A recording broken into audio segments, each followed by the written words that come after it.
ఎన్ని అవర్స్ పట్టొచ్చు madam surgery? సర్జరీని బట్టి ఇప్పుడు ఒక్క ఆర్మ్ అనుకోండి, జస్ట్ ఇంత చేతులు ఉన్నాయనుకోండి 1.5 అవర్లో చేసేయచ్చు.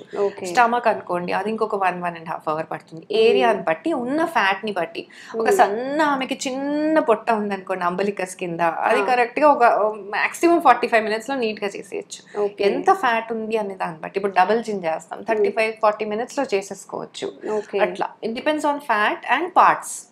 లైపో అంటే ఓన్లీ స్టమక్ కే కాదు, బాడీలో ఏ పార్ట్ కైనా మనం లైపో చేసుకోవచ్చు. చిన్న డబుల్ చిన్ కి చేసుకోవచ్చు, బుగ్గలకి చేసుకోవచ్చు. కాస్ట్ ఎలా ఉంటుందండి? అంటే ఒక మిడిల్ క్లాస్ అఫోర్డ్ చేయగలుగుతారా? ఏరియాని బట్టి. మళ్ళీ అది చెప్తున్నాను కదా, ఇప్పుడు ఒక ఆర్మ్స్ అట్లాంటివి అనుకోండి, ఇవి 60,000 70,000 నుంచి తక్కువ ఫ్యాట్ ఉండి తక్కువ పార్ట్స్ ఉన్నాయనుకోండి తక్కువ ఛార్జ్ ఉంటుంది.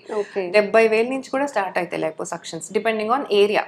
ఉత్త చిన్ 60-70K లో చేసుకోవచ్చు. అట్లా తక్కువ ఫ్యాట్ ఉందనుకోండి, ఇంకా ఎక్కువ పార్ట్స్ ఇంక్లూడ్ చేసేసారు, వాళ్ళకి ఎక్కువ ఫ్యాట్ తీయాలి, ఒక 7-8 లీటర్లు తీయాల్సి వచ్చింది, సర్జికల్ టైం ఒక 4-5 అవర్స్ పడుతుంది అంటే ఇంకా అవి 3 lakhs 4 lakhs అట్లా వేరీ అవుతాయి. మనకున్న ఫ్యాట్ ని బట్టి వేరీ అవుతాయి. అవి కస్టమైజ్డ్ ఫర్ ఎవ్రీ పేషెంట్.